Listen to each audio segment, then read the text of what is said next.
Alright, we're going to see which knife designs do the best for stabbing. So we're going to start off with a Cara 2.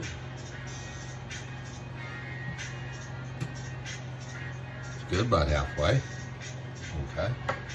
Then we have the larger Resilience. There's butter. Swiss Army knife. Not too much of a point on this.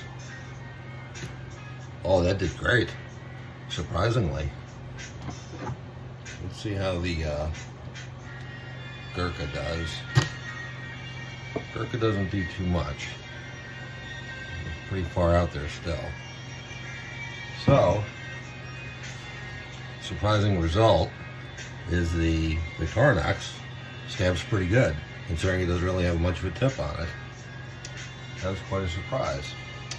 Okay, so just a short video because I had watermelon sitting around.